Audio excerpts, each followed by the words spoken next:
व्यक्तिगत स्थान संप्रत्यय निम्नलिखित कारणों से महत्वपूर्ण है। पहला, यह भीड़ के निषेधात्मक प्रभाव को एक पर्यावरणीय दबाव कारक के रूप में समझता है। दूसरा, यह हमें सामाजिक संबंधों के बारे में बताता है। उदाहरण के लिए, दो व्यक्ति एक दूसरे के काफ़ी निकट खड़े हैं या बैठे हों तो उनका प्रत्यक्षण मित्र या संबंधी के रूप में होता है। जब आप विद्यालय के पुस्तकालय में जाते हैं और यदि आपका मित्र जिस मेज़ पर बैठा है उसके निकट का स्थान खाली है तो आप उसके निकट के स्थान पर ही बैठते हैं।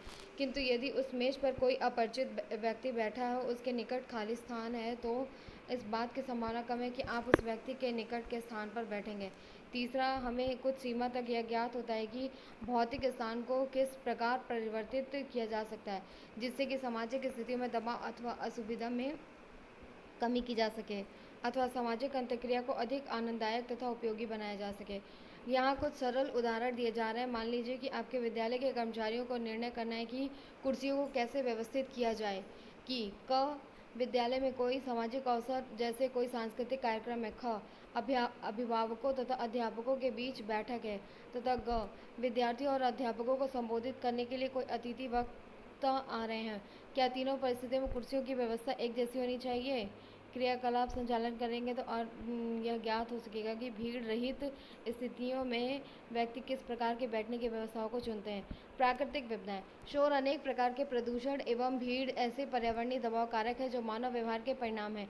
इनके विपरीत प्राकृतिक विपदाएं ऐसे दबावपूर्ण अनुभव हैं जो प्रकृति के प्रकोप के परिणाम है, अर्थात जो प्राकृतिक पर्यावरण में अस्त व्यस्तता के परिणाम स्वरूप उत्पन्न होते हैं।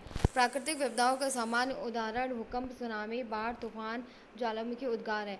अन्य विपदाओं के उदाहरण भी मिलते हैं, जैसे युद्ध, औद्योगिक दुर्घटनाएं जैसे औद्योगिक कारखानों में विषैली गैस अथवा रेडियो सक्रिय तत्वों का रिसाव, अथवा महामारी। उदाहरण के लिए प्लेग, जिसने 1994 में देश के अनेक क्षेत्रों में तबाही मचाई थी। किंतु युद्ध तथा महामारी मानव द्वारा रचित घटनाएं, यद्यपि उनके प्रभाव भी उतने ही गंभीर हो सकते हैं जैसे कि प्राकृतिक विपदाओं के। इन इस समय तो कोरोना, जैसा कि आप लोग जान ही रहे होंगे। ये क्या क्रियाकलाप है? लोग किस प्रकार की बैठने की व्यवस्था को वरीयता देते हैं। घटनाओं को विपदा इसलिए कहते हैं क्योंकि इन्हें रोका नहीं जा सकता। प्राय ये बिना किसी चेतावनी के आती हैं तथा मानव जीवन एवं संपत्ति को इनसे अत्यधिक क्षति पहुंचती है। दुखद यह है कि ये मनोवैज्ञानिक विकार, जिसे अभिघाज्य उत्तर दबाव विकार कहते हैं, का भी कारण बनते हैं। विज्ञान तथा प्रौद्योगिकी अब पर्याप्त रूप से विकसित हो चुके हैं जिससे मानव को इन घटनाओं की भविष्यवाणी करना संभव हो गया। फिर भी प्राकृतिक विपदाओं के मनोवैज्ञानिक प्रभाव को समझने तथा उनके प्रतिकार के उपाय ढूंढने की आवश्यकता है। प्राकृतिक विपदाओं के प्रभाव क्या हैं? पहला, उनके पश्चात सामान्य जन निर्धनता की चपेट में आ जाते हैं, बेघर तथा संसाधन रहित हो जाते हैं और अक्सर इनके साथ साथ जिन सब वस्तुओं पर उनका स्वामित्व था वह भी क्षतिग्रस्त तथा नष्ट हो जाती है। दूसरा, धन संपत्ति तथा प्रियजनों के अचानक लुप्त हो जाने या खो जाने से व्यक्ति स्तब्ध तथा भौचक हो जाते हैं। यह सब एक गहन मनोवैज्ञानिक विकार को उत्पन्न करने के लिए पर्याप्त होते हैं। प्राकृतिक विपदाएं अभिघाज्य अनुभव, ट्रॉमेटिक एक्सपीरियंस होते हैं, अर्थात विपदा के पश्चात जीवित व्यक्ति के लिए सांवेगिक रूप से आहत करने वाले तथा स्तब्ध कर देने वाले होते हैं। अभिघाज्य उत्तर दबाव विकार, पीटीएसडी, एक गंभीर मनोवैज्ञानिक समस्या है जो अभिघाज्य घटनाओं जैसे प्राकृतिक विपदाओं के कारण उत्पन्न होती है। इस विकार के निम्नलिखित लक्षण हैं। किसी विपदा के प्रति तात्कालिक प्रतिक्रिया संभवतः अभिविन्यास आत्म विस्मृति की होती है। सामान्य जन को यह समझने में कुछ समय लगता है कि इस विपदा का पूरा अर्थ क्या है तथा इससे उनके जीवन में क्या कर दिया। कभी कभी वे स्वयं उन्होंने अपने यह स्वीकार नहीं करते कि उनके साथ कोई भयंकर घटना घटी है। इन तात्कालिक प्रतिक्रियाओं के पश्चात शारीरिक प्रतिक्रियाएं होती हैं। शारीरिक प्रतिक्रियाएं जैसे बिना कार्य किए भी शारीरिक परेशानी, निद्रा में कठिनाई, भोजन के स्वरूप में परिवर्तन, हृदय गति और रक्तचाप में वृद्धि तथा एकाएक चौंक पड़ना पीड़ित व्यक्तियों में सरलता से दृष्टिगत होते हैं। सांवेगिक प्रतिक्रियाएं, जैसे शोक एवं भय, चिड़चिड़ापन, क्रोध, यह मेरे ही साथ क्यों घटित हुआ, असहायता की भावना, निराशा, इस घटना का निवारण करने के लिए मैं कुछ न कर सकी। अवसाद, कभी कभी पूर्ण संवेग शून्यता, अपराध भावना की व्यक्ति स्वयं जीवित होती है जबकि परिवार के सदस्य की मृत्यु हो गई हो।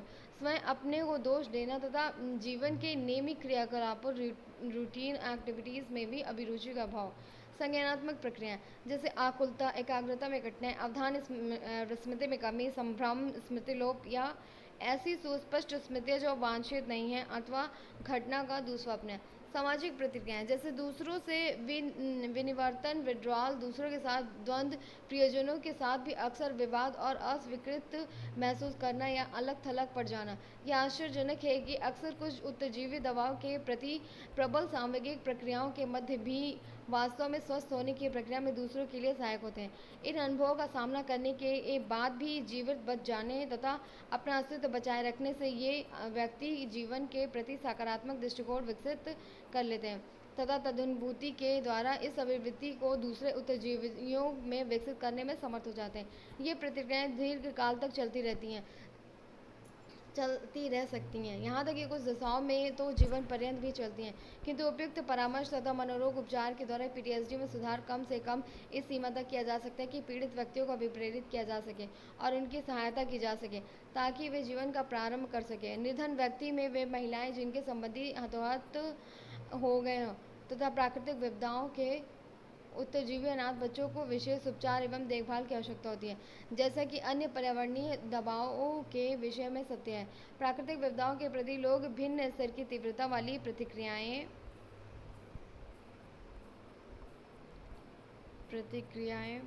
करते हैं।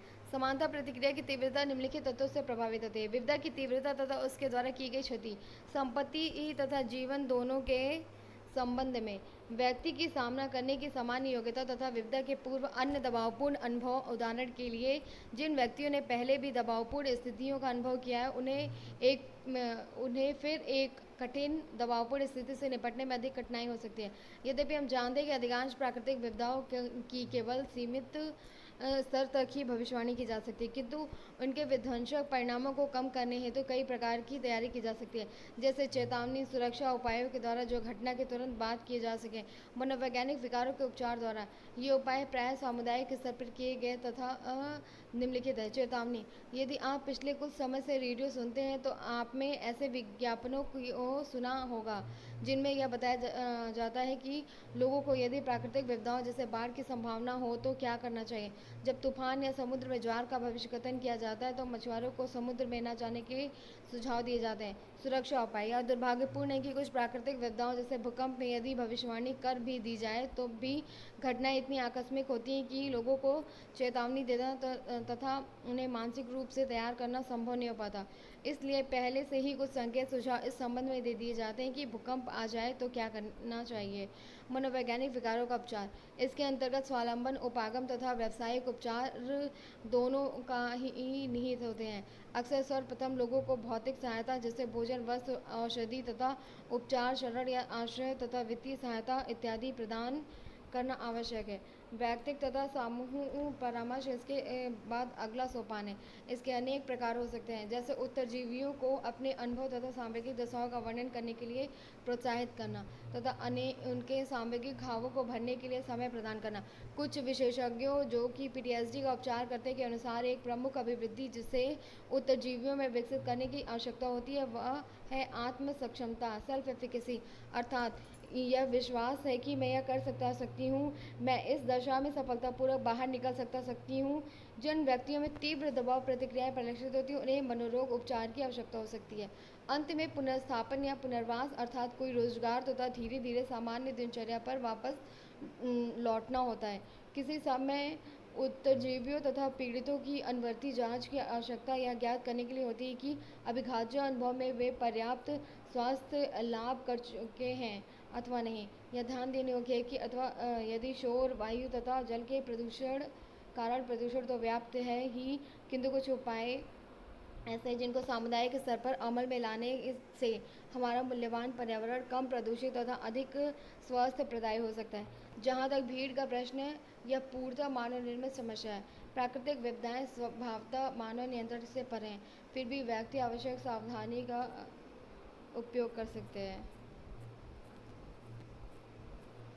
पर्यावरण उन्मुख व्यवहार को प्रोत्साहन। पर्यावरण उन्मुख व्यवहार प्रो इन्वायरमेंटल बिहेवियर के अंतर्गत वे दोनों प्रकार के व्यवहार आते हैं जिनका उद्देश्य पर्यावरण का समस्याओं से संरक्षण करना है तथा स्वास्थ्य पर्यावरण को उन्नत करना है। पर्यावरण प्रदूषण से पर्यावरण का संरक्षण करने के लिए कुछ प्रोत्साहक क्रियाएं निम्नलिखित हैं। वायु प्रदूषण को कम किया जा सकता है वाहनों को अच्छी हालत में रखने तथा ईंधन रहित वाहन चलाने से और धूम्रपान की आदत छोड़ने से है। शोर के प्रदूषण में कमी लाई जा सकती है, यह सुनिश्चित करके कि शोर का प्रबलता स्तर मध्यम हो। उदाहरण के लिए सड़क पर अनावश्यक हॉर्न बजाने को कम कर अथवा ऐसे नियमों का निर्माण कर जो शोर वाले संगीत को कुछ विशेष समय पर प्रतिबिंबित कर सके। कूड़ा करकट से निपटने का उपयुक्त प्रबंधन। उदाहरण के लिए जैविक रूप से नष्ट होने वाले तथा जैविक रूप से नष्ट नहीं होने वाले अपशिष्ट कूड़े को पृथक कर या रसोई घर की अपशिष्ट सामग्री से खाद बनाकर इस प्रकार के उपायों का उपयोग कर तथा सार्वजनिक स्थानों पर किया जाना चाहिए। औद्योगिक तथा अस्पताल की अवशिष्ट सामग्रियों के प्रबंधन पर विशेष ध्यान देना आवश्यक है। वृक्षारोपण करना तथा उनकी देखभाल की व्यवस्था या ध्यान में रखकर करने की आवश्यकता है कि ऐसे पौधे वृक्ष नहीं लगाने चाहिए जो स्वास्थ्य के लिए हानिकारक हो। प्लास्टिक के उपयोग का किसी भी रूप में निषेध करना। इस प्रकार ऐसी विषैली अपशिष्ट सामग्रियों को कम करना जिनसे जल, वायु तथा मृदा का प्रदूषण होता हो। उपभोक्ता वस्तुओं का वेस्टर्न या पैकेज जैविक रूप से नष्ट नहीं होने वाले पदार्थ में कम बनाना। ऐसे निर्माण संबंधी नियमों को बनाना विशेष रूप से शहरी क्षेत्रों में इष्टतम पर्यावरणीय अभिकल्प का उल्लंघन न करने दे। मनोविज्ञान तथा सामाजिक सरोकार। यदि आप किसी से हमारे समाज के समक्ष प्रमुख समस्याओं को सूचीबद्ध करने को कहें तो आप काफ़ी सीमा तक निश्चित रूप से कह सकते हैं कि अन्य समस्याओं के साथ साथ दो समस्याओं का उल्लेख अवश्य होगा, निर्धनता तथा हिंसा। इन दोनों गोष्ठियों का लोगों के शारीरिक एवं मानसिक स्वास्थ्य पर विशेष प्रभाव पड़ता है। यह ज्ञातव्य है कि निर्धनता केवल आर्थिक समस्या नहीं तथा हिंसा का तात्पर्य केवल कानून को तोड़ने से नहीं। इन समस्याओं का समाधान करने के लिए यह आवश्यक है कि इनके मनोवैज्ञानिक कारणों का परीक्षण किया जाए। मनोवैज्ञानिकों ने इन प्रश्नों का सक्रिय अन्वेषण किया तथा इन गोष्ठियों के कारणों तथा परिणामों पर अपना ध्यान केंद्रित किया। इनमें से प्रत्येक सामाजिक सरोकार का विवेचन नीचे दिया गया है। निर्धनता तथा भेदभाव। इस बात पर सर्वसहमति है कि निर्धनता हमारे समाज के लिए एक अभिशाप है। जितनी शीघ्रता से हम इसका निराकरण कर सके समाज के लिए उतना ही भला होगा। कुछ विशेषज्ञ निर्धनता पॉवर्टी को प्रमुखतः आर्थिक अर्थ में ही परिभाषित करते हैं। उसका मापन आय, पोषण, प्रति व्यक्ति दैनिक कैलोरी, अंतर्ग्रहण तथा जीवन की मूल आवश्यकताओं जैसे भोजन, वस्त्र तथा शरण स्थान, मकान पर कितनी धनराशि व्यय की जा रही है के आधार पर ही करते हैं। कुछ अन्य संकेतकों जैसे शारीरिक स्वास्थ्य तथा साक्षरता का भी उपयोग किया जाता है। कुछ संदर्भों में ऐसे मापों का उपयोग अभी भी प्रचलित है। फिर भी सामाजिक तथा मनोवैज्ञानिक दृष्टिकोण से आर्थिक तथा अन्य भौतिक पक्ष निर्धनता की कहानी के एक बहुत छोटे से अंश का ही वर्णन करते हैं। सामाजिक मनोवैज्ञानिक दृष्टिकोण से निर्धनता की सर्वमान्य परिभाषा यह है कि ऐसी दशा जिसमें जीवन में आवश्यक वस्तुओं का अभाव तथा इसका संदर्भ समाज में धन अथवा संपत्ति का असमान वितरण होता है। कुछ लेखक उपरोक्त परिभाषा से यह भी जोड़ते हैं कि वंचन, डिप्राइवेशन तथा सामाजिक असुविधा सोशल डिसएडवांटेज निर्धनता के अन्य लक्षण हैं।